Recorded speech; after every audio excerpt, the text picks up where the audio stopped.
All right. Hey, everybody. Hello, it's that time again. Oh, it's Monday already. I know. Well, it feels like it's been 2 weeks. Oh, wait, it has. It has been 2 weeks. My fault. Yeah, sorry guys. Just some last minute things came up, and life. Yeah. It is what it is. Pretty much, I can tell the story. Okay. I got my jab. AZ. It just knocked me down for like 4 days straight. And it's my first one, and it just hit hard. So I had to recover. Yeah, you were not you were not with it those few days. So. Which is okay. I mean, now that you're okay now, you got the Taiwan treatment. Yep. Yeah. So, like, you told me about the Taiwan treatment. For those of you who don't know, like, what is the Taiwan treatment? Pretty much if you're sick here and you go to the doctor, you're going to probably get, typically you're going to get paracetamol and 3 days of antibiotics. That cures everything. That's it. Nice. Always. Nice. It's like, oh, you cut your foot off? 3 days of antibiotics, paracetamol. Ah, yes. And It's for those of you in kinda the U.S., paracetamol is Tylenol. It's acetaminophen. Right. It's a brand name Right. for acetaminophen. So. Yeah. It's like Robitussin heals all. Yeah. Just rub it on it, drink it, mix it with anything. Just put throw some Robitussin on. Robo in. Yeah, that's I right. heard man. that. That used to be like a thing back in high school, man. Yep. Yep. Oh. The same thing, like my grandparents had the same concept. It's like no matter I had a stomach ache or the flu or something, any kind of ailment, there is this cherry flavored. Oh, it was you know, not cherry flavored. it There was was- no, there was absolutely nothing green, No, like there's no nothing cherry cherry about- about that. No, there's no Same with cherry in there. NyQuil. Exactly Yeah. the same with NyQuil too. Yeah, there's no cherry in there. It was red. It was just red flavor. Yeah, it was That's flavored. all you know. It tasted like red, and there was red, and there was like the NyQuil had Purple. green, and it tasted like green too. Yeah. Then there's Oh the my purple God. one that they constantly try to lie to you and say it was grape, but it was just purple flavor. And then the gross one was like the goopy pink that they try to tell you was bubble gum, and then no, it was not. It was goopy, disgusting pink. That was Whatever what, it was. Pepto-Bismol. No, it wasn't Pepto-Bismol. Oh, it was like a Pepto-Bismol, clear you can- pink one. It was like that. It was like that clear. It was like Pepto-Bismol was a little bit more liquidy. This goopy, like, hey, for all the Asians watching right now, especially people living here, it's like you refuse to take the pills, and then so your doctor subscribes you this pink bottle of grossness, and it's like this baby puke pink, and it's goopy, and it's like Pepto-Bismol is kind of liquid. This is like Yeah. a thick gravy. Oh, so it's like clumpy and just, It's oh. gross. It's just yuck. That's all it is. I don't even know what. All I know is the terrible cough syrups in America. Yeah. Disgusting. It's disgusting. How do we get on this topic? How do we start with You and your shot. freaking heck, Taiwan man? method. I know, right? Stupid Taiwan Pink method. bubble gum. Yeah, it's disgusting. You're right. Pink bubblegum. Yeah, Winky in the gross. chat. And it is Cobster A, gross. good day in the UK as well. Yes. Hi from we do have Taiwan. Hi from Mark. By the way, if you guys don't know, I'm Jonathan. And And I'm Mark. How are you? so, How is everybody doing? yeah. So being hopped up, I know. We always start with, or we drinking. I know you're probably not drinking anything particularly alcoholic at this moment. Espresso. There you go. So I got a will be machine, so drinking it makes life easy. for I the just both go of over and us. pull a shot. I'll be drinking for the both of us tonight, and I have this $10 bottle of wine. It is from Chile. It is a Pinot Noir Gran Reserva, and allow me to read the tasting notes. Oh, here we go. And- Tasting notes, right? All right, let's see how much as I- steaming pile of Oh yeah, as I bowl clear my this- throat. yeah. Pinky out. Enjoy the nose of dried fruits and squash cherries and flavors of leather, prunes, blueberries overlaid on soft oak notes. I love how they slide in leather in there. Like, Yeah, I know. How did you get who leather? wants to drink leather? So let's see, All right. well, it's actually quite pleasant. All you can smell off the nose is a bit of oak and the cherry.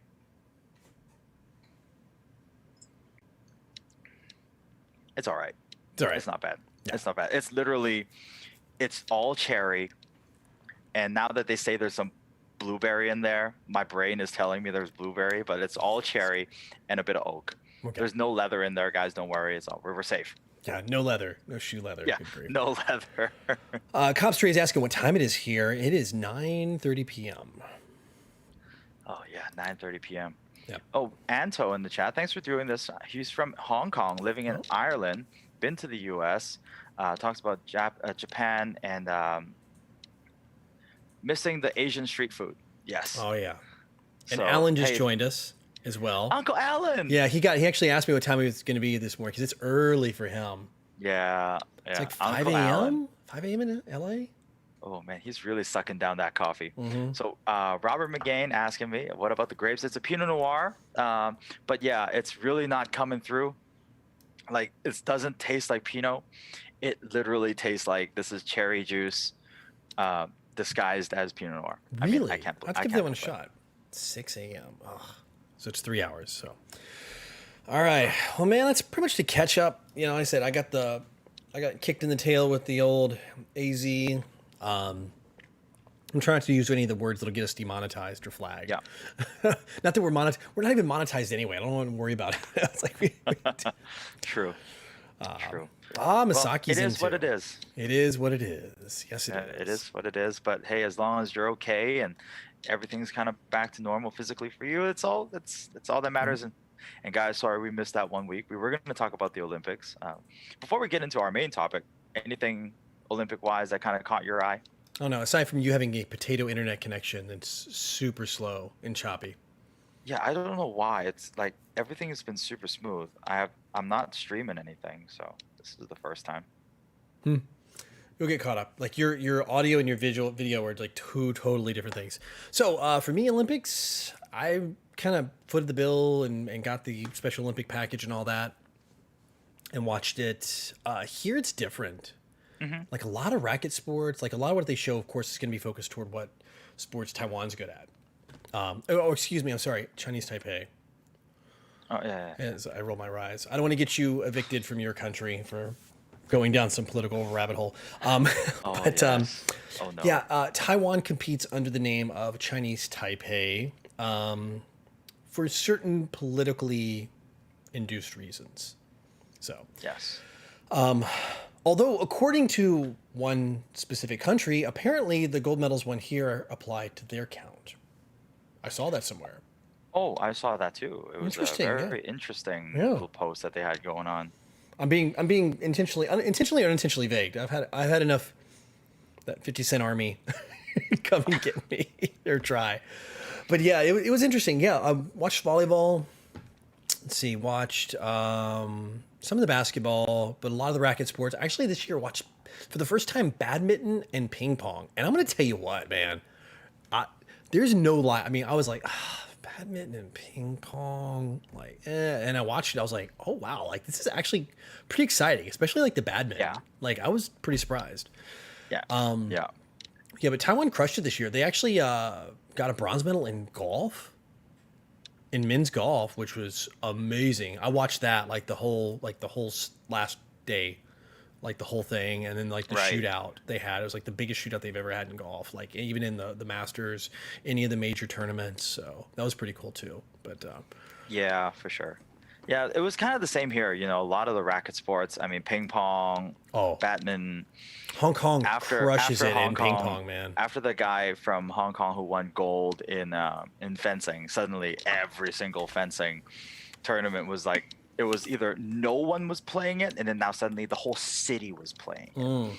The guy wins gold, and then the next day, the DJs on the radio stations were like, "Oh, you know, life is like the fencing tournament." I'm like, "Oh my gosh, really, Oh, boy, guys? here we go. Here we go for the next 4 years." But Yeah. it is what it is. Sports expert as soon as you watch the Olympics. So Yeah, yeah. that's the problem. I watch this stuff and I have to it takes me like 3 or 4 days like to really get the rules for some of these sports I don't watch, and then all of a sudden Yeah. like 4 years later I watch it again. So You know, the other thing that I really enjoyed for this year's Olympics, skateboarding. I watched some of that. The You producer know- watched some of it too. The producer's into like rhythmic gymnastics and stuff like that. But yeah, I watched skateboarding. I watched the rock climbing too. That was pretty fun. Yeah. The skateboarding I think was really cool. skateboarding was nice. You know, the rhythmic gymnastics, I think gymnastics in and of itself is really awesome. But I hear like next year France is going to have breakdancing as part of an Olympic event. And so I'm like, What? yeah, I know, right? And Breakdancing? to be honest, they're doing essentially the same things as rhythmic gymnastics, right? They're doing the flips, they're doing the spins, they're putting the music in there. It's going to be rhythmic. So, like for me, I think this is a way cooler event to watch than rhythmic gymnastics because I want the guy to go do the flips and the tricks, but like I don't know, catching a ball or doing it with like Bobby, like with bowling pins, maybe not really my thing.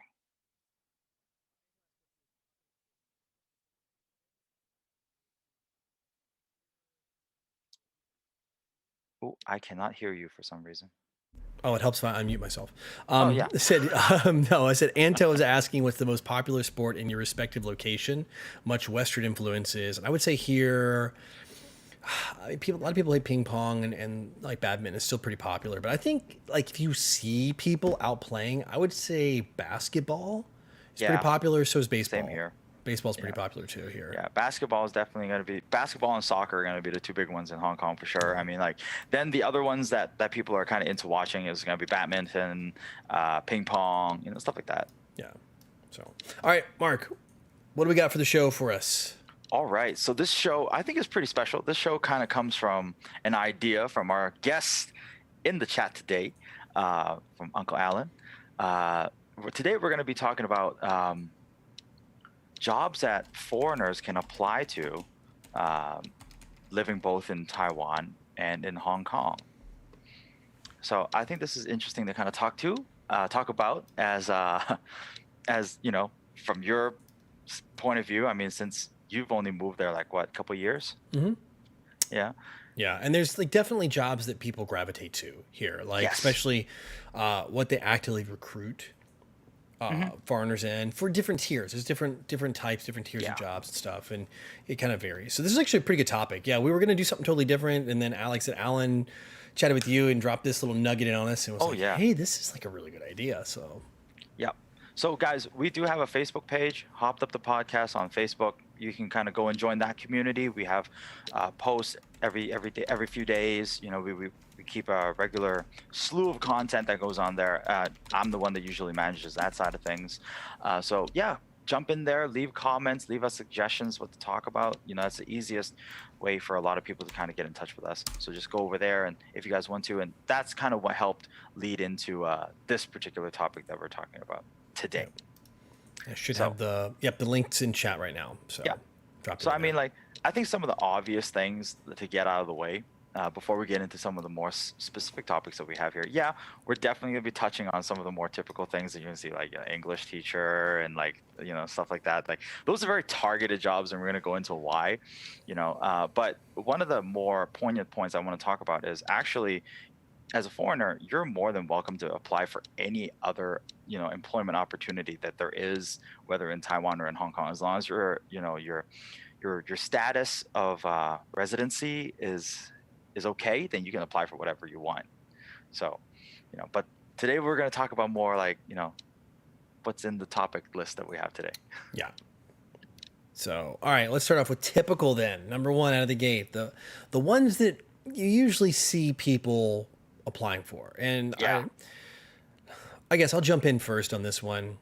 There's a couple of different categories here. I think first you have the most of the labor workers. They're going to work in factories. I think it's going to be pretty common. This is something though typically you're going to be recruited for by an agency, Hmm. and it's going to be really targeted toward countries like Philippines, Indonesia, Malaysia, and Vietnam are Yeah. normally what you're looking at regionally. And you'll have work. I think that it pretty much applies for like mainland China. I'm assuming Hong Kong as well, as not as So much, or so more typical jobs is I would say like for Hong Kong, I would say if you're gonna look for typical jobs, the service industry is kind of where a lot of like I hate to use the word ethnic minority, but a lot of the ethnic minority usually get targeted for. So like restaurant and bar, service, such as hotel management, maintenance, and so on and so forth. Well, hotel maintenance and hotel service.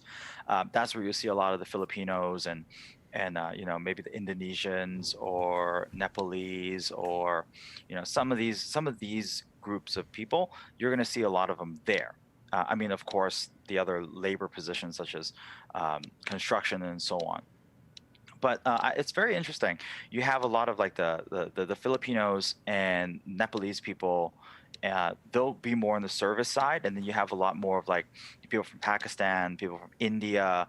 They're usually more prone to see them in like more labor-intensive fields, and fewer and fewer. You're starting to see fewer and fewer workers from China come down to Hong Kong and take over the construction fields, and you're starting to see more and more of like imported people from, let's say, ethnic minorities here, taking those roles, which is an interesting switch actually over the years.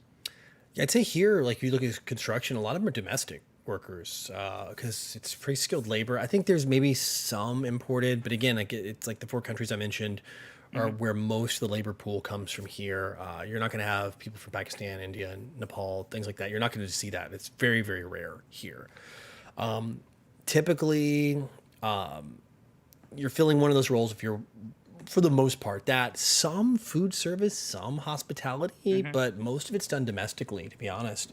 Yeah. Here it's a little different. I think just it's kind of just the feel of the city, Hong Kong being a lot more of an international city, I think, Hmm. versus here. And it might be the average wage. I'm not sure. Considering average wage here, I think is a little bit lower than what the average wage is in Hong Kong. Yeah. Yeah. Yeah. But I think it also has to do with just the basic like language competency as well. So like a lot of the people you see like from maybe like Eastern Asia, so you have like the Filipinos and that crowd, they're definitely more in the service industry here because they have a little bit more affinity to English. well, yeah, I Um, mean, I would definitely say that's going to be your yeah, highest. Like, yeah, if you're looking at even domestic or imported hmm, working, like by far the English skills there. I mean, that's why there's a lot of call centers set up in the Philippines, a lot for major, yeah, major corporations. So, yeah. I mean, it's not like any of the other guys are not good enough to do so. It's just like, just traditionally how it's been like hired here. That's what you're looking yeah. at. And I think as a And country, then, they focus on yeah. that as an educational Oh, absolutely. opportunity. I think that's Yeah. like a big thing is you learn it. I also I think too there's maybe an advantage in the Philippines to learn Hmm. English a little easier because of the U.S. occupation there for a while Yeah. and that parts. There's a lot of history, so I think it's still kind of in the culture. But yeah, Oh, absolutely. other typical jobs. I mean, you touched on it Oh, earlier, wow. man. It's what a lot of people do, especially if you're that Western face. It's Yep. English teacher. Yep. That's it. Where this was the big one.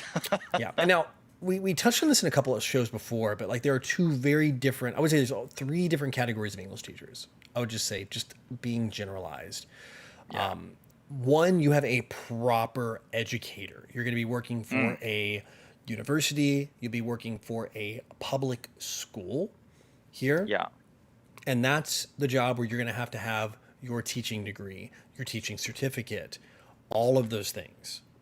That is by and far like you have to do it because it's really no different than in the West getting a job as a teacher, Yeah. right? That's going to be it. So that's one level of English teacher. I've got some guys I know that are doing that.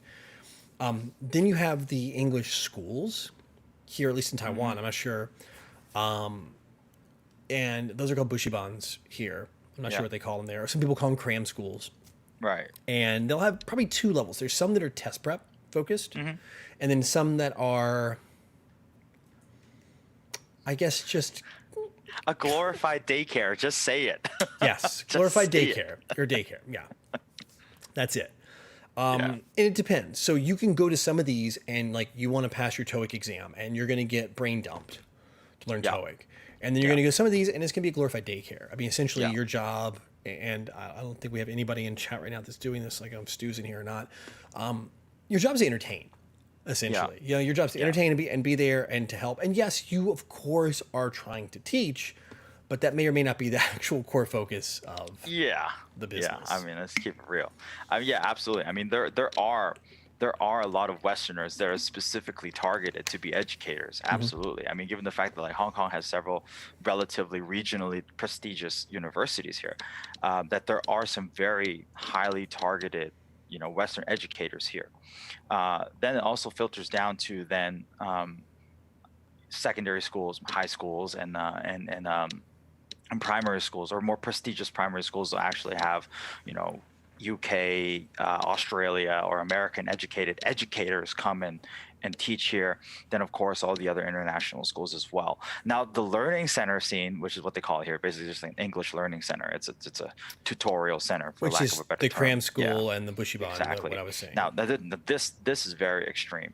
Their hiring practices can be questionable at times, and then some are very good. Like Miss Winky, who was in chat, like she works for a very, very good one, very reputable one, and she went to school to be an educator, especially specializing in early development, and to kind of watch her really kind of go and shape these children at a young age, teach them how to read. That's great. But then there are the ones out there that are you're there because you look the part. And so there are these very typical jobs that foreigners sadly just kind of apply. Yep. And I get asked usually, that a lot. Like, are Yeah. you an English teacher? Like, I'd say if No. people want to know, it's like, no, I'm not. I mean, it's not, and again, I think the problem is the classifications, the good ones, they're great, Yeah. but like the few schools out there that are doing it just, to just fill seats and keep Yeah. people entertained. And that's the focus of just filling seats rather than the focus being on education or getting people to pass an exam or something along those lines. Those are the ones that end up ruining the reputation for everyone else here. Oh yeah, for sure. And especially now during this time, there's less and less, there's not really any tourists, hardly any tourists here. So people are always asking, like, it's like, you're here, you're probably doing something, or you're stuck Oh, here, yeah. one of the two. Yeah. Odds are like there's a small percentage that don't fall in those categories. So it's always like, you teacher. No, I'm not a teacher. So those are typical jobs. I think that's really, really typical. I can't think of much of anything. I mean, here you can't you can't start a company unless you're a citizen. So unless you're married to someone here, you're not gonna be able to start a business. I mean, that's So- pretty much it. It's a little bit different here. Foreigners do have a little bit more opportunity to do a few different things. You don't have to just go like more like if we're on the topic of typical jobs. The entertainment side is also big for foreigners. Like so that would be like nightclub DJs, photographers, artists, whatever that means nowadays. Like this kind of entertainment bubble. YouTube personality. Yeah, I know, right? Thank God I don't have to qualify. Oh, for God, that. yeah. Oh, shoot. But yeah, like there is still like this kind of like creative sphere that you see usually a lot of people get into. For a while, Hong Kong was kind of really kind of pushing, we're a creative hub. So they made it very easy to import foreign nationals or expats that wanted to use Hong Kong as a hub to sell their art and this, that, and the other. So in that sense, that was way easier for a lot of foreigners to do. Another thing that along the creative lines, tattoo artists. There was a time that the government was a little bit more lenient on having artists come in, work at a short time as a guest feature at a shop, and then they would be on their merry way. And so that was also something like kind of in the creative sphere, along the lines of kind of like a general entertainment. You see a lot of people kind of typically come in and fall under, especially people who are in like the music scene. So you'll see like foreign DJs come in all the time. You'll have every club here has like at least one resident house DJ. So that's white or of a different nationality. So that's different here. I think most of the DJs here are going to be Taiwanese, from what I understand. And if you look at I know Hong Kong has a huge movie scene, like movie industry, so that I can understand that. Here, there's not as much. Most of the stuff they're putting out are Taiwanese films, and I'd say most of the really good stuff that comes out of Taiwan, I'd say like half of it's actually in Taiwanese, not even in Mandarin. Right. So, like from a film side. So you're not seeing a lot of foreigners. I've never, in my mind, I've never really thought of seeing a film like a film that's a Taiwanese film or series that has even foreigners in it, to be honest with you. So yeah, I guess it is different. When you have like the industry, I think if you want to get a little more specialized too, since we're kind of talking, well, Well, actually, let's into this because Anto has a good question before I get to the Yeah. next part here. Mark, you asked Mark, has the labor market changed much in the past, say 18, 24 months, with what's been going on with everything? Oh, that's a good question. So before I get into the next topic, yeah, the labor market, to be honest, I don't think it as much has changed as the fact that more people have decided to leave Hong Kong over the last 24 months, um, which for better or for worse has opened up a lot of what we would lead into our third topic, which is specialist jobs. Hmm. A lot of the specialists have left, so you see a lot of high pay or high rank expats who would have been in certain positions. They've uprooted their family and left. So I think it's too soon to say what impact that would have on like Hong Kong's job market, or like going forward, like what the employment market is going to be with for expats. A little bit too soon to say, but yeah, you are starting to see fewer and fewer companies with foreign employees in it.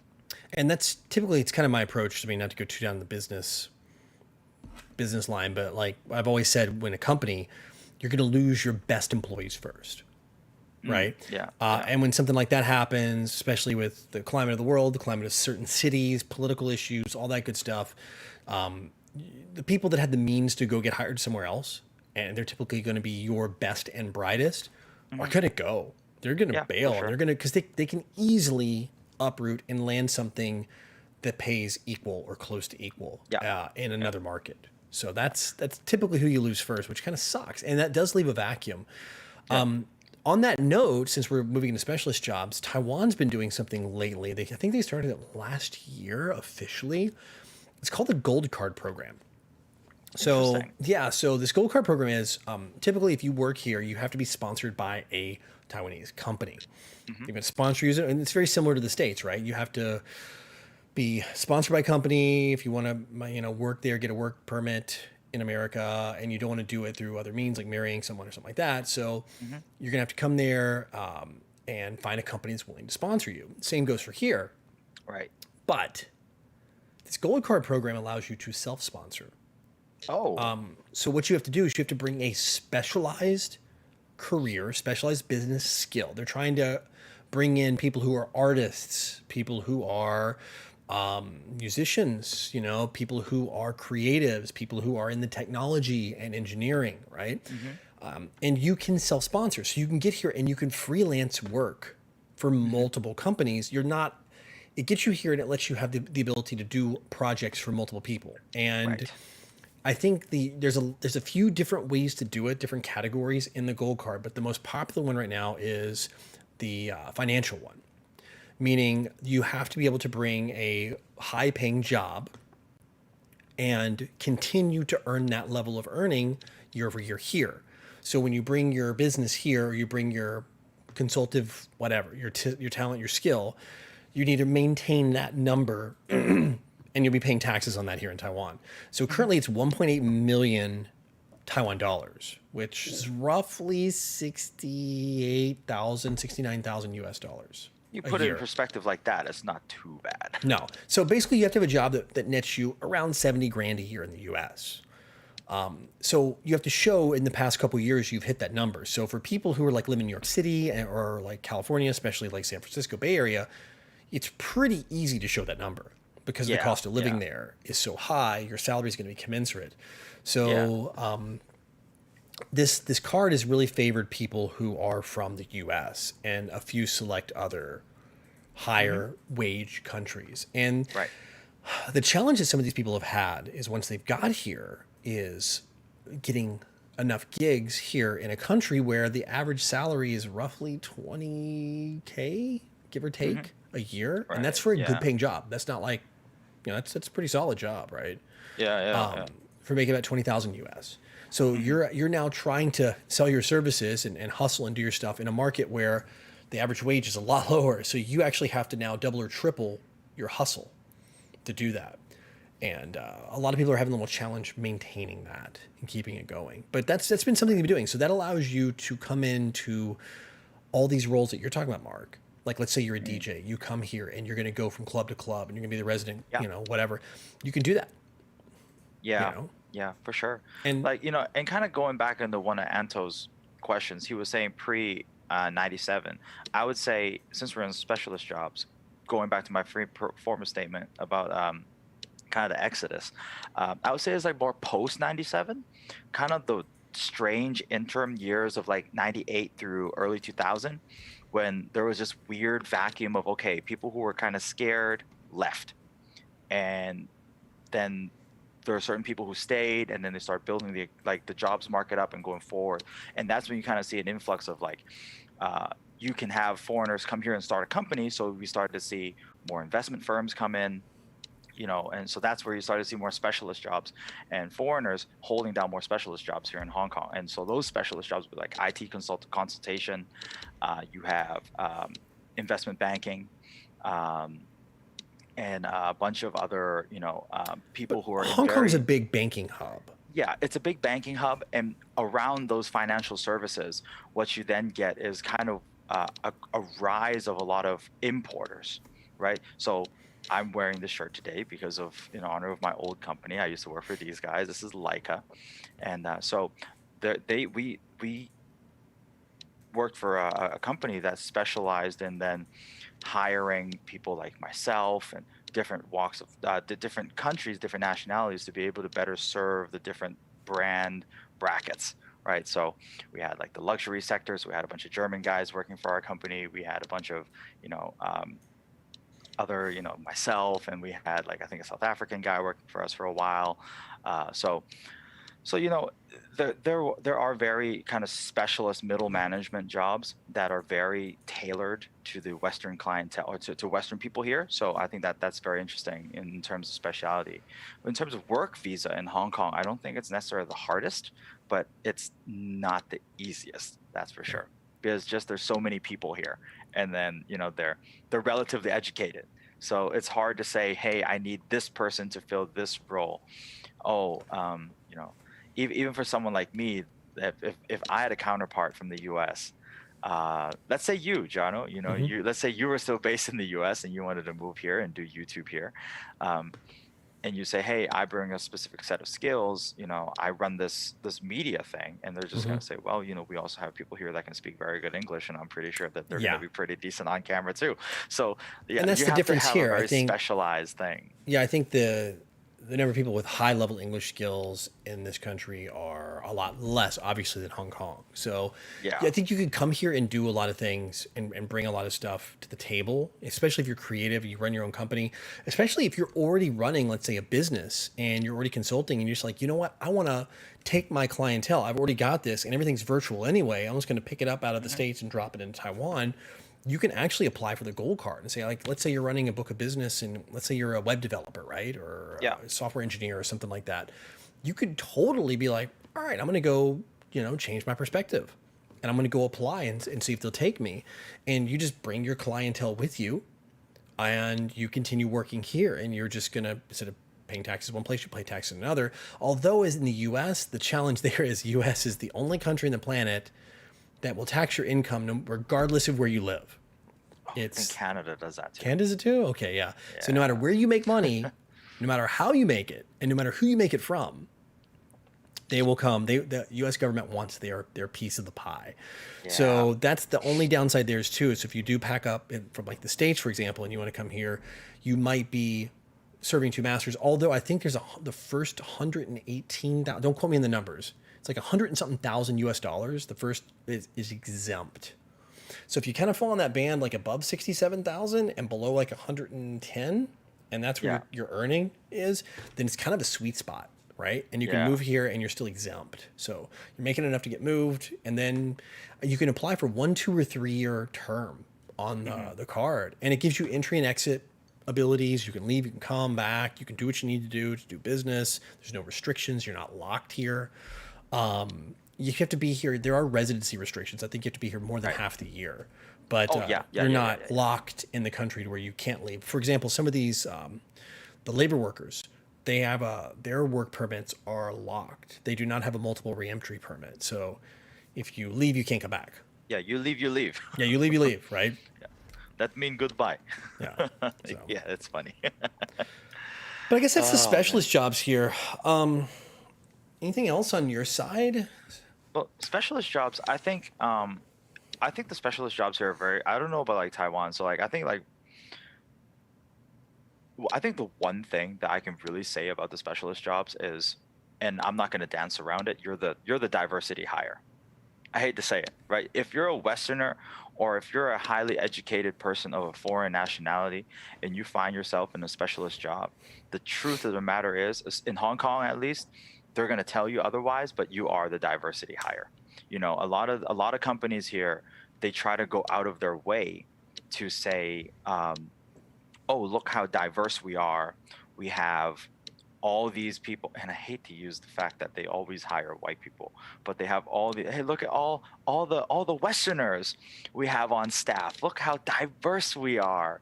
Look at how many Westerners want to work for my company, you know, and they trot them out to the front line, and just like a good friend of mine who plays football with us, you know, he's an IT manager, and he's from the UK. And but a lot of times he's there just to kind of be there, like the smile on the face. I mean, just have a smile on his face and just kind of show up. Yeah, and you know, and that's kind of the irritation about having a specialist job here, because I kind of been in that position several times. Mm. I don't know about Taiwan, but that's I kind of how don't it feels like think as here. much, to be honest. To be honest with you, I mean, it might happen in some of the bigger companies, Yeah, and like the token. multinational companies here, but I would say probably not. I just think it really comes down to the average wage here. Really makes it Mhm. a little more difficult to pull that off. Right.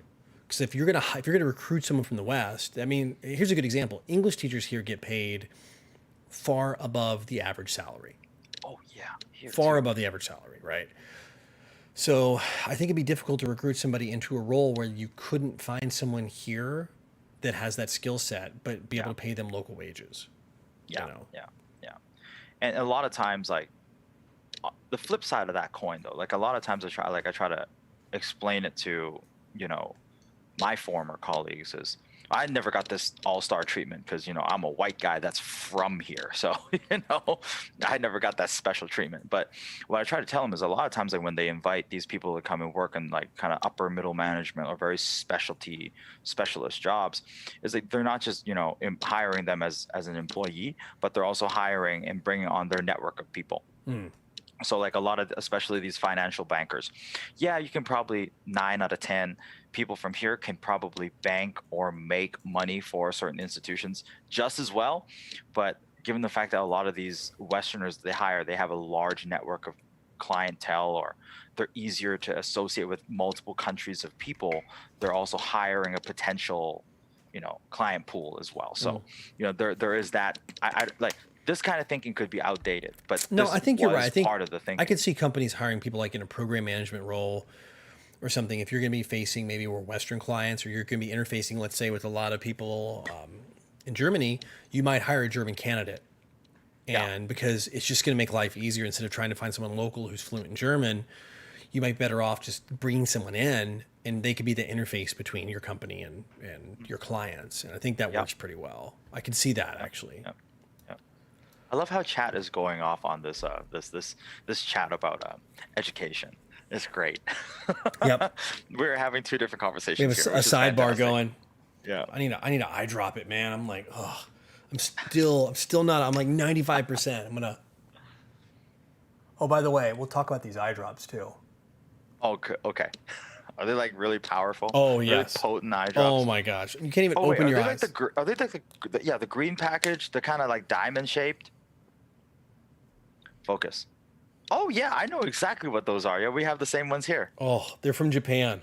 Oh, I still remember in Misaki and chat, we were in Osaka, and I'm like, oh, I need some eye drops, and my eyes gonna be red for like 2-3 minutes. And he's like, here, borrow mine. And like hands over, I put them in my eyes, and I'm just like, all of a sudden they're on fire. I'm like, what's in these things? Oh my god! And I'm like, this is the worst experience. Why would anybody want to do this? And like a minute later, I'm like, this is the best thing ever. Oh my gosh, these are great. And then I'm like just hooked now. So these are like the second strongest. There's like one that has gold up here, And yeah, Alan in chat, he goes, I have those that burn so good. It's literally menthol. And he doesn't have like vitamins and all kinds of stuff in them. They're quite addictive. And they really do. If Yeah. you're Okay. tired, you've been Mhm. like up late working, it really refreshes your eyes. I don't know about the whole All vitamin right. thing, but All right. I see what you're doing there. You know that's how the kids are getting the extra substances nowadays, huh? Just yeah, like the eye drops. Yeah, that's eye it. drops. Okay. All right. Yeah. Okay. Alan has a I, goal one. He's got the probably above get the pain oh means it man. works. So Anto's got a good question. Advantages of being non-national working in your locations. Um, Jono? Actually, I, no. You're self-employed, so I think yeah, but I can answer this one I if mean, you I don't can, mind. yeah, you answer it. I can answer it from the perspective of other people, but yeah, Yeah. So like I think the one of the advantages is even though I'm kind of from here, half of my family is Chinese. Um, I think the thing is, if you have a foreign face, a lot more people are instantly more okay with you being more direct, right? I can people have a way easier time. Like speaking from my old experience when I used to work for my old company, and in my old company I was upper management, and when I had to go tell people what to do, I would just tell it to them straight. Hey, you're messing up here, here, here, and here. Please sort it out. I didn't have to dance around the bush. I didn't have to sugarcoat things, and people were well okay with that. And then when I have meetings with some of my more local counterparts, and they would always say, "Oh, I can't say that or I can't do that because, well, I'm not Western." And so I think that is one of the biggest, I don't want to call it advantage, but it's one of the biggest things that you will see.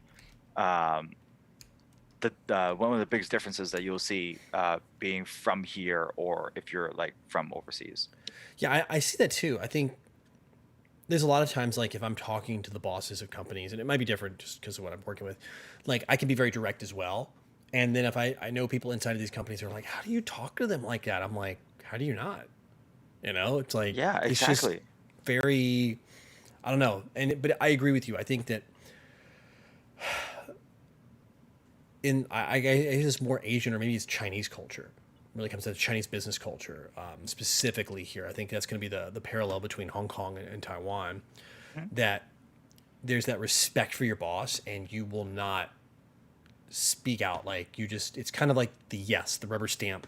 Like you want what? Yeah. Okay, and I'll be like, if in my case, I'm like, well, are you sure have you considered this and this? Because if we do that, it could have this side Mhm. effect. And Right. because Yeah. like in the West, it's my job to make sure my boss has all the right information to make the proper decision. And if I feel like he's maybe making it without that, I will speak So up. true.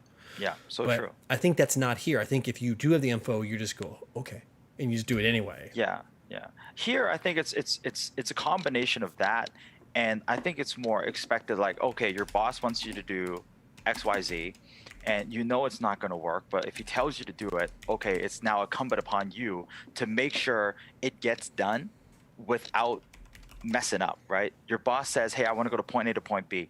He's not going to lay out the path for you, or maybe the path he laid out for you is completely whacked, right? But it's kind of then incumbent upon you, especially God forbid that you're a foreigner, then you got to figure it out, then you got to direct traffic and figure it out. And you got to, sometimes you got to get in a few people's faces, Yeah. but it is what it is. I mean, Yep. that's kind of how you like, again, I wouldn't call it necessarily an advantage, but that's a little bit of a little bit of a given that I can go and say, hey, this is what's not working. Right. And then I can then have the only advantage for me is then I can kind of flip it and tell it to him in Chinese, Yeah. right? So you have Then that that would be advantage my too. Yeah. advantage. Yeah, You can do both. You can wear, both hats. yeah, yeah. So I think let's go into the next one, which is I think atypical Yeah. jobs that you find foreigners in. Okay. So what are some of the more atypical jobs you find foreigners in Taiwan? I don't know. I mean, you're a pretty atypical job there. I mean, come on, like not everybody's an influencer. Yeah. I don't know. It's a really tough one. Like really a difficult one.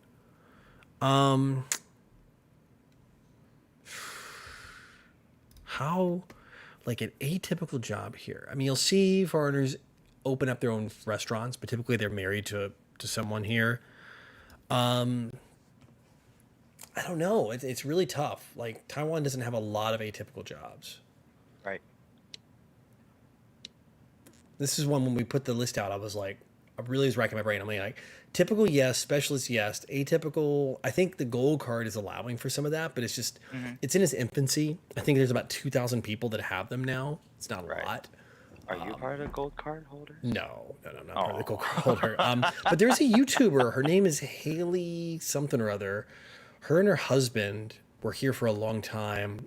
They do a channel in Chinese, but Right. they're white from America, and they're Interesting. actually part of the Mormon Church. So they kind of do a vlog where they follow their lives around. And they were here. She was here learning Chinese, and they went back to the States and stuff. But it's I mean, it's a very popular channel, like million plus sub channel. But it's Interesting. all in Chinese with a sprinkling of English in there. So sometimes they'll do the little Chinglish thing, they'll kind of back and forth. And are we doing the wrong thing here, Jono? I think maybe we should do this podcast in a different language.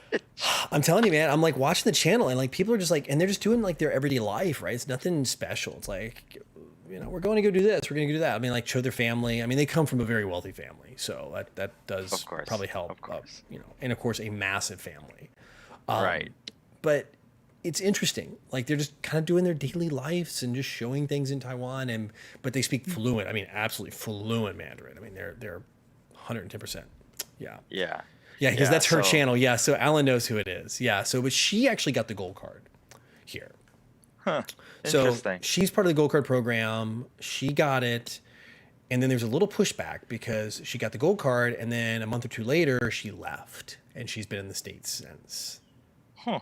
So Well, I think some of the more atypical jobs you'll find certain Westerners here is there are still some senior police officers up in like the high ranks, special units, as well as judges and certain shoehorned in political figures in Hong Kong that are still white. yeah, Yeah. that's the you- carryover from the colonial days, though, Yeah, right? there's still some judges carried over from the old days, but also like kind of still at the moment how the justice system here in Hong Kong is set up that you can actually have foreign judges presiding over your court system here. Interesting. Still allowed. It's still allowed. But what I always find very funny is sometimes I'll be watching the news and it'll be like, oh, Judge so and so, and it'll be a super typical Chinese name, like a super Chinese name. To put it in perspective for some of you guys, it's like saying someone's like, oh, Justice John Smith, right? Right. And then they show the picture of this justice, and then you realize it's a white guy. Is that like his Chinese name, Weirdest- though? Yeah, it's the weirdest So he's got thing. of course he has a Chinese and an English name, both. Yeah. Right. Yeah, I mean, no, like if it's the Chinese news, it will literally be like they will say his name straight up in Chinese, like the guy, right? Yeah. And they'll just say it, and then you're like, oh, okay. And then they flash the picture of the guy's face, the judge's face, and it's just like a white guy. And you're like, Like, yes, exactly. You're like, oh, Chief Justice John Smith. You flash his face, it's like super Asian guy. Like, Yeah. just imagine that, right?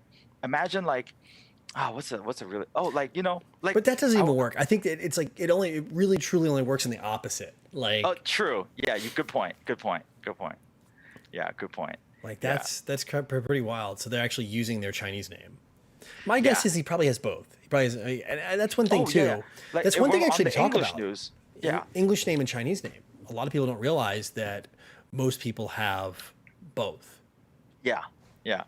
Like on the English news, like the guy's name would be like Judge, John P. Sullivan. Yeah. But then like in his on the Chinese news, it would be like a super, like it doesn't even sound like it's like a phonetically translated name. It sounds like it's just a legit Chinese name. Which by the way, I really love the phonetic Chinese stars names. Oh, those are the here. best. Like when they're talking about like different famous personalities and like actors like Tom Cruise and all that. It's like all of them have like they have like a super Chinese name, but it's all phonetic.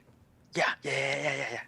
So Those are great. Like, and kind of growing up here, we used to read magazines like Slam or XXL, which is like all basketball magazines, and but the Chinese version would be printed in Taiwan, and so we would get all the Chinese print, like because it's traditional, Chinese. Right. So we get all the print magazines here, and they would all be in Taiwanese, and then we would always have a laugh about like how the Taiwanese translates their athletes' names different from people from China, and far different from people from Hong Kong, because they all use their own specific dialect, like the Right. Taiwanese Mandarin with their own kind of Their own accent spin. Right. worked Yeah. in there. Yeah, so it's always such a good thing it's always so fun to kind of read, like in Cantonese, the Taiwanese written words of what certain players' names are. And, that was always a good time. Always a good time. Robert said, Mark, you gave him a Chinese name. What'd you call him? Like, what's his? Would you give him Dapigu or something like that? Is that his name? Rob, we had so many good times, so many like alcohol-filled good times. I can't even really remember. Remember what name you gave him? Yeah, man. Like probably like tall and handsome, and you own the place or something, since you're tall and handsome and British. So, all right. So what else? Kind of wrapped up the job thing. Yeah, I mean, like, to be honest, like I think Hong Kong, there's way more atypical jobs for foreigners. Here, I really can't think of any. Let me think, producer. What do you think of any atypical jobs for foreigners here? Like ones like aside from like the normal, English teacher, that kind of stuff. Yeah. You think weird you can think of? Well, you see, of course, missionaries are pretty common. So Missionaries are pretty common. That's pretty common everywhere. Like, But that's not really a job, though. That's like you're usually here on Is a it, different type though? of visa. is missionaries not really a job though? I mean, it kind of is. I mean, you're doing the Lord's recruiting. work, but Yeah. you're recruiting. That's what you're doing. Oh my goodness! Don't tell my mom that's what you called it. It's true. It's so true. But It's recruitment. who are you recruiting for? The Lord Yep. Jesus. So, oh, I'm reading chat right now. That seems pretty lit. It's all education talk. Oh, now we just switched to food. Yeah. I just want to address chat really quick. Miss Winky, meet Uncle Alan. Uncle Alan, meet Miss Winky. There you go. We're done. What language do we? Wow, Anto, I think this is a great segue into questions. Yep, I think so too. So I'm gonna lead off with this one. Question: what languages do you guys dream in? Let's see. I've had dreams in primarily English. Yes. I've had some with Mandarin and not lately. It's been a long time Spanish a little bit, but I took Spanish back in the day. But Okay. yeah, like ever since I've been learning Mandarin, like my Spanish is just gone. It's like it's gone. I can read it a lot better than I can listen to it now and speak it at all. I Like feel it's you. toast. Yeah. Same But thing. I would say 95% English and Yeah. 5% Mandarin for me. Mm. What about you? I dream 100% in English. Okay. But here's the thing, right? So I can't, I count natively in Cantonese. Oh, okay. All my numbers, I do math and I count, and numerically, I have to do it in Cantonese. If I, like, for example, my phone number, I have to translate it in my head back into English before the English words would come out of my mouth. Okay, you know what's funny? Like, so I have two phone numbers. Yeah. I have a phone number here and I have a phone number in the States. My U.S. phone number, I can only tell people that, like, I can rattle it off in English. Yeah. My phone number here, I can rattle it off in Mandarin, but I have to, like, translate it. I'm like, I can't, I'm not fast. Yeah. I'm like, yeah. I like know. I have to my phone number here. I'm like, yeah. Hold on, wait. I have to like go through the numbers and like say them in English, but I can just rip it out in Mandarin, like no problem. Counting. I'll catch myself now doing both, but I get your idea on counting because for those that don't know, the decimal place is different in Yeah. Chinese counting. versus Western numbers. So instead of being over three places, or not decimal, the comma, Yeah. the break for as things tier up, it's different. So it's every four. Yeah. It's So when I'm talking here business and I'm talking money on this side, it's so confusing, bro. It's so super confusing. confusing. Like, oh, it's 30,000 NT, 30,000 NT dollars, right? No. It's like you have to No, say it's like actually San 300,000. So Yeah. no, 30,000 it'd be like San Juan. Yeah. San Juan. Sorry, you said 30, so I was thinking 30 万. San Juan. No, Yeah. no, San Juan. Yeah. So Yeah, it's- San Shu. yeah. So So it's So you because go. it's super. You You, go. even got confused right there. yeah, it was. It's super confusing. Yep. So Yeah, I have man. to do all the numbers. If I'm talking any kind of money here, I have to do it in Yes. Mandarin. I have to. And that was probably one of the hardest things. And it's something I just have started to get a handle on, I think, in the past 6 months, maybe, and really become more comfortable with talking that way about money and Yeah. numbers. Yeah, I could never do it. Like until I got into my old job, which you're right. I had to talk a lot about money and turnover and a bunch of stuff. That I had to really get a hold of it because like you earlier alluded to, there's 4 decimal places, right? So there's the ones, the tens, the hundreds, and then there's the thousands. And then right? you The- break. yeah. So like, and then the thousands is so funny because it like for us we would say 100,000, right? Right. Then in Chinese it'd be like 10,000s. Yeah, 10 thousands. Yeah. Yeah. So you're counting the 10,000s. And that's why I said one is a 10,000. So I was saying Yeah. 3 10,000 is what I was saying. Yeah. So you don't do 30,000. So that's what it's 30, really 10,000. complicated when you start doing like 30,000 and stuff. Yes. So I'll also do what I used to do is like this. I'll be like, San, ling, ling, ling, ling. Yes. I would do it that way and have to like literally like each number count it out, and Yeah. then everybody would be Yeah. like, Whip oh, out okay. your calculator, right? Yeah. Whip out your calculator and point. This is what I'm trying to say. Yeah, exactly. This. Good times. Yeah, I know. yeah, man. that's exactly. But I still have trouble what with it the is. big numbers because the way the US dollar translates to Hong Kong dollars, sometimes you can wander up into the millions if you're talking Oh like yeah. Oh my God. Yeah, that's crazy. Like, you go beyond the 100,000 mark, and then you go into the million mark. Then it's just like it's word soup. yeah. It's I think most of it is it's arbitrary. I Yeah, don't even just know make if it it up really as you makes go. sense anymore. Like It's I get just- lost. Like pretty Yeah. much after 100,000, it's like the 100,000s. I'm just like Yeah. into lost land. Yeah, I always say the same thing. I'm like, my goodness, it's just crazy. It's just too much. Yeah, I don't know. That was What probably other the biggest questions thing. we got, Jono? Oh, let's see. Same here. Anto counts in Cantonese. I saw a bunch of big conversation that they were having about education earlier. Yep, that was a big education topic. Oh, and then 6. Yeah, so this is a good one too. Actually, Anto says do it. So I don't know how you count. So you'll do 1, 2, 3, 4, 5, 6. This is 6, 7, Yeah, 6. 8, 9, and then you could do 10 or 10. So here they do 1, 2, 3, 4, 5, 6, Uh huh. 7, Yeah. 8. 8. What? 8? That's 8. Yeah, because this is 8 written in Oh, yeah, Chi- 8 in, is- in, yeah, in 'cause it's- kanji, yeah, you're So right, yeah. 7, 8. But here it's 8. 9? 9, and then 10. Really? Yeah. Yeah. I mean, trust me, I'm probably messing up the 10. But So it's that's 6. 9. Yeah, 6, 7. So 6 and 7 were still the same. Yeah. And then after yeah, 7, 7, 8. yeah. Because 8. this is ba, right? Yeah, ba. This is Right, exactly yeah, it's what the it looks like. character You of the, know? So that's what they yeah, do it's the here. character of And then 9. of whatever. Yeah, this ba. Yeah. And then 9. Yeah, 9. Because it's like the number 9. Yeah, number 9. Yeah. Weird. Yeah. Yeah, it's weird. We just do 9.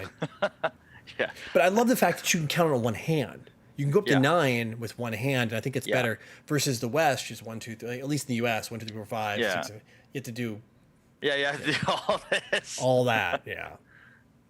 So I remember Yeah. from Thanks, Misaki, he Anto. taught me Japanese. Like this would be 7. Right. They do like this, if I recall. I don't know. Everything's different. All right. What Oh, else? so I was told by my producer that they also do this as 8. Okay, so eight. That's eight as well. Okay. That's also 8. I think it's like the other way, like backside. Oh no, I've always just I don't think it matters. Does it matter which way you do 8? Doesn't matter. Okay, doesn't matter. It's interchangeable. Yeah. I don't know. Cause like I see my grandparents do it all the time. Like when I was 7, 8. Yeah, but I guess it's just one of those. Yeah. Yeah. Yeah. it's like this would make no sense to anyone that doesn't read kanji, like this, or has no like that don't live in this area of the world. Like, what are you doing? Yeah. So what are you throwing gang signs or something? Yeah, it's like, hey, I'm like the 8 gang. Yeah.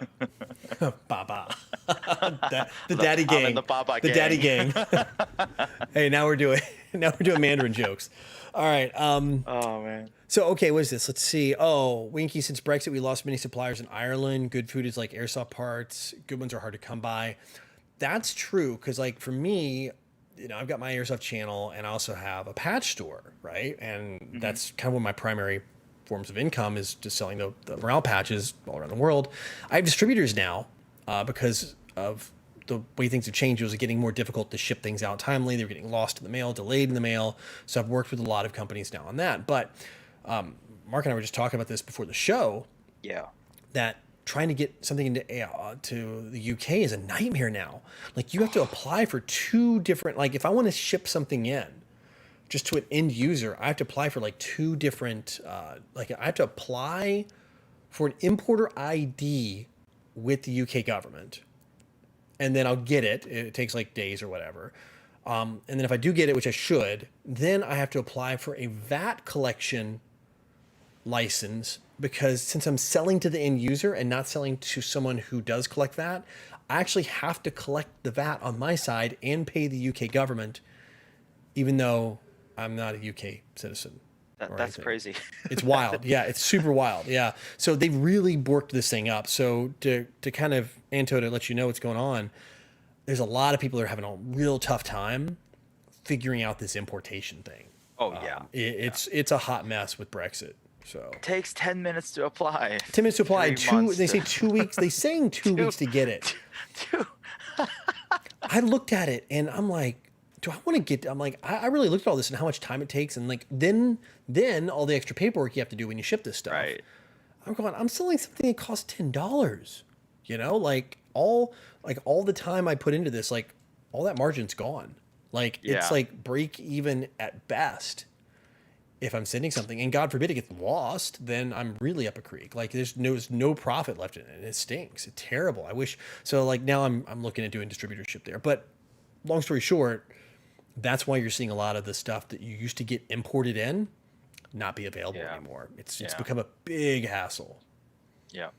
So actually, I had a question. Well, it was a topic idea from Stu, posted on the Facebook page. But I think it's a good question that we can talk about. He asked us, what are some of the creature comforts that we miss from home, and where do we usually go and find those things if we can? I got one. Trash cans in public. Finding a trash can in public here is literally like finding the holy grail on the sidewalk. It absolutely is. That's so funny. Like when you buy something and you're like, let's say you get a drink, you get a bubble tea, and you finish it, you can take it back to the shop you got it from. They'll take it and throw it away. But you're like, okay, you're walking down the street, you're finished with it. Huh, good luck. You cannot find a trash can. I'm not exaggerating. Like they just don't exist. And there's a reason why. Here, trash, the way the trash system works is you have to buy bags, and the bag has a tax stamp on it. Yeah. So you fill the bag up. But the grocery store sell them as grocery bags. So when you go and check out the grocery store, you can buy bags there. They're a couple NT. They're not much, like 1, 2, or 3, depending on the size of the bag. 1, 2, or 3 NT dollars. And then it also, when you take it home and you get your groceries, it doubles as a trash bag for you. Yes. So when you do it, then you can go outside, wait for the trash truck, which plays music like it's an ice cream truck here. And I swear to God, it sounds like the ice cream truck. Kind of ice cream. Exactly, right? When I moved here, I'm like, Yikes. why are the ice cream trucks coming so late at night? This is the weirdest thing. And I go out there, it's like, the trash truck? What the? Yeah, it really does. It plays. Small caveat though, the ice cream trucks here do come really late at night. I'm not gonna lie, like after 7:30, 8 o'clock. Anyways, Oh, back to you. we don't have ice cream trucks here. Interesting. Aha. I would be afraid. Actually, you know what? If I did an ice cream truck here, I would do it and I would have a song that played similar to the trash truck. Because imagine all the customers you would potentially get. They would just come out. They'd hear it be like, oh, it's trash time. They come out their trash bags and you're there with ice cream and you're like, hey, what's up? You want some ice cream? Yeah. You'd actually make good money on that. That's actually really good marketing. Yeah. But I mean, like the trash can thing here has kind of gone down too, kind of after 2019 and the Yeah. unrest, because you know they were setting fires to him. So now people are complaining, oh, there's trash everywhere. Well, maybe because y'all took away all the trash cans. I digress. But no, Anyways, Japan's the same. There's no trash cans there, but it's culturally acceptable when you finish your drink to put it on top of the vending machine. interesting. So, and I noticed that when like Masaki and I were there, especially in like certain areas like Shibuya and some of the more like hip areas, like you'll see like the vending machine and you'll see a bunch of the empties sitting on top Yeah. of the vending machine. And I'm pretty sure I've seen it so much. Like people don't throw trash on the street, but they end up there. So I'm pretty sure it's kind of a culturally accepted thing in Japan. Yeah. It seems.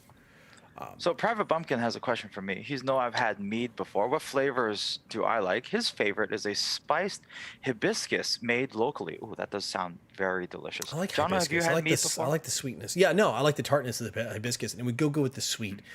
I've had mead, but it's just a little too sweet for me. Mm-hmm. So I, man, when my friend in Stockholm brought me to this medieval Viking bar, it was really weird. The girl was insistent that it wasn't Viking, it was more medieval, but whatever. I was drinking mead out of a horn, so you just tell me otherwise. So seems pretty Viking to me. yeah, But I know, right? who am I to judge? So, like, I had one that was more kind of like a beer. It was very delicious. Then I had one that was very reminiscent of almost like a white wine, and that was really good. I don't know what it was, but it was really good. Like I like that, and that was the first time I ever had mead, and that was 2018. And so, like, you know, I can't say which specific ones I like more than the other, because to me, so far, the 2 or maybe 3 flavors I've had, they've all been fantastic. Yeah. And I think just I've been never drinking really a bit too much to know like what exactly I was drinking. Yeah, and that's the thing. I've never had enough of it to like have a palate for it. So my experience was very limited. So, but I think the hibiscus would be good because yeah. that would add a tartness to it and really cut through any sweetness. Oh, Because for me, I don't like sweet alcoholic drinks. So I like it in moderation. You know, like I'm not a big fan of white ice wine, but I always find ice wine would be a great substitute for the syrup that they put in, like, you know, the cold tofu dessert that you have. we talked about this know? a couple shows ago. Yeah. Take the syrup out, pour the ice wine in, and then there you go. Tofu that's gonna get you drunk, and it's so delicious. Toe up tofu. That's right. There you go. That's a food truck It's name so right good. there, man. Yes. Tofu my up. goodness. Tofu'd up. That's it. And just like that, it's been trademarked. Yes, exactly. Somebody already grabbed the domain name. Yeah. You're right. I'll sell it back to you fools for like $30,000. Yeah. Some hipster in Brooklyn's already starting the truck now. He's getting it wrapped as we speak. Oh, Brooklyn. jeez. All right. What else? Yeah, Misaki said they took think the we have trash time cans for two away. more. Yeah, we got time for a couple more. Let's see. Throw a few more questions in chat for us here. Let's see what we got. Yeah. So what were they talking about earlier? I think we skipped over a few other questions. that we Yeah, were that's I'm talking going about. back. Yeah. Looking. Chat was on fire, so. Oh yeah. Which is great. You know, you guys are always bringing the heat. You know, with the in chat, so it's always a good one. Let's see.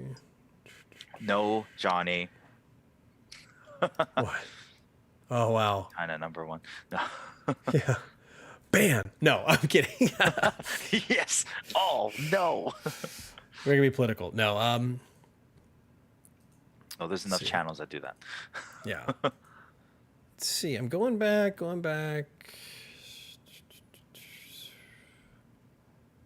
We hit a lot of it, actually. I think we got a lot, actually. I think we did get a lot. But anyways, you know, since while you're looking at that, guys, you know, if you have any questions, What? Oh, Wait, whoa, ouch! You just got. whoa, whoa. Oh, Oh, yikes. yeah, Sorry, Johnny. yeah, Don't flag me, bro. yeah. Don't exactly. Don't flag me, bro. Your passport's gonna get flagged, bro. Sorry. No, no. Johnny's one of the refs in our league. Oh, Don't flag me, bro. oh, flag you is that Yeah, way. he's gonna Gotcha. flag me for some weird call. Yeah, don't some don't terrible flag me, call. bro. Anyways, Oops. yeah. So hey guys, if you guys have any suggestions for us for coming episodes, drop us a line. Drop John a line, drop me a line, or like go Yep. to our Facebook page, or like when we make posts. Hopefully, we want to get to 1,000 subs as soon as possible, so we can open other features such as the community feature here on the channel, so we can do polls here too. Yeah. You know. If you have friends, let them know about us. Let them come over, hit Yeah. the sub button, if they're kind of interested in, maybe you have friends that are Western, you're trying to maybe explain some of the more of the Eastern culture to. It gives some decent perspective. Also, next week, Mark, I'm thinking we need to do another food episode. Yes, I think so too. So I think I think it's been a pretty popular one. So next week, we're going to dust off some food. We'll have something pretty good here. I have an idea. You Do do? we want to do like a blind food testing challenge? We could have the producers pick Yes. the food. What do you guys think about that, chat? We could Let do us like a know. What do you guys think about that? potluck food one. Yeah, yeah, and we'll set the parameters. Maybe like one spicy, one salty, one sweet, or something Yeah. like some along Something those like lines. that, yeah. yeah, Like something yeah. like only one can be spicy. yeah. God. Oh I'd say man, like- I don't. Now that I say that, I don't know if it's a good idea or not. I can see it now, like some kind of mala, hinla flavor or something. Some Oh kind my of something. gosh. God, I can just see it. My taste buds are gonna get nuked. Well, I feel like somebody in chat's already getting. Yeah. Oh, somebody's super excited. Go for it, Oh, full man. send. Full send. I'm so Well- ready for that. Well, Sorry, John. there I we think I go. accidentally- Oh man, scare the Guaylo Guaylo challenge. There you go. That is pretty good. I don't know. Oh, here we go. One last question from Anto. We can wrap it up on this. What's Yeah. more popular as pets in Taiwan and Hong Kong, dogs or cats? I think that's a good 50-50. I would say dogs here, by far. I'd say it's a good 50-50 here. Dogs here, people like push them around in strollers, Oh yeah, same here too. like a lot. Oh yeah. And it's always small dogs. So I think Poodle, Bichon, a couple French Bulldogs I've seen. You'll see, what else? Corgis are here. Oh yeah. And The lots big of fat lots of corgis. Shiba Inus. Tons of Shibas Oh everywhere. yeah, all the Shibas. I think that's pretty much, when it comes to like things. I've seen a few big dogs. There's somebody in my neighborhood who's got a German Shepherd. Oh, nice. And I've seen like a chow here. There's a couple random big ones, but for the most part, then there's also the street dogs, which are just like, yeah, exactly. Alan says wild dogs all over Tainan. There's a lot of these street dogs here that are like kind of like brown, these random mixed breed brown dogs. Right. The weirdest pet I've ever seen. Oh, so Lord Wellington asked, "What's the weirdest pet or animal I've ever seen in Asia?" As a pet. As a pet, man, I've seen some weird stuff. Like, I know, but I've like seen- it's just the generic like lizard or monkeys. Yeah, I some think the thing iguana is, like, or some. yeah. I think I wouldn't say weird, but like weird for Hong Kong. My grandparents' side of the family had one of our relatives had a pet macaque. Mm-hmm. Really, the monkey? And yeah, and my grandma, she used to work for a very well-to-do family that owned a mansion nearby that had a sun bear. They had a sun bear, They had an Asian sun bear, which is like the national bear of Taiwan. yeah, If you they don't had know, it's a sun black bear, and it's got like with a a white white bearded V, patch, yeah. kind of white Yeah. V patch on it. Yeah. Really? And grandma would take me to go see the sun bear every day when she would go for work when I was a kid. They had a and pet yeah, sun There bear was in a Hong Kong. pet sun bear here, yes, in Hong Kong, yes, Wow. yeah, That's pretty wild. and yeah, and I don't know. that is that. You win. There's no way. There's nothing I can beat there. Yeah. I can't beat a pet So sun that is bear. the weirdest one. Yeah. So that's I pretty think it's wild. yeah. You know, dude with an alpaca. Alpacas are cool. Alpaca. You gotta, Yeah, alpacas are you pretty gotta, cool. Alpacas, you got to shave their heads like dudes from the Midwest with a mullet and like the sunglasses. You got like if I had an alpaca, that's all I would do. So what's the weirdest pet you've seen here? Like the weirdest animal as a pet? Spider. Spider? That's pretty normal. Really? No. Like I've seen the huge Really? iguanas, spiders. So nothing else? It's usually dogs. Dog. Yeah, that's I pretty much it. had a pet iguana when I was a teenager, but like I'm pretty sure I would not be allowed to have one here now. Like Yeah. you know. I had for a obvious I had a reasons. pet ball python for a while. Ooh, those are my cool. went through my snake. No, those No. are gross. Yeah. Went through my snake Sorry. phase. So Yeah, my dad had some king snakes too when in his younger age. No snakes. Sorry, we're not talking about snakes. Yeah, we've summoned her. oh. Snake. Yikes. Anyways, I think that was pretty good. Next Yeah. week, let's have the blind food Let's challenge. do the blind food challenge. I think that's good. Because yeah, we haven't talked about food. We did culture for the last 2 episodes. I think we got to get back to some traveling and some food, guys. We got to Yeah. get it. Hopefully night markets will open here soon. Yeah. The plan is to try to get more of that. And we're going to try to fill content. As soon as we can do it, we're going to start filling content on the channel of us getting Yeah, out. And yeah, it's just for sure. for because of sure. the situation and the climate and what we can and can't do is just not quite possible yet. I mean, just life and everything. It's just so many things that I know you want to film and I want to film. Even here too, like some outings and stuff like that. yeah. So hey, we're gonna definitely be diversifying our stuff. So Yeah. It's just once things are available, things start opening up, we're going to do it. Yep. So, absolutely. So I think with that, guys, ladies and gentlemen, thank you for tuning in to another episode of Hopped Up the Podcast. yes. I'm Mark. I'm Jonathan. Yeah, and stay hopped up, everybody. And we'll see you guys next week. We promise there's going to be a show. Yes, next week, Monday, 9:30. All right. Take it easy, See you everybody. guys. Bye. Bye.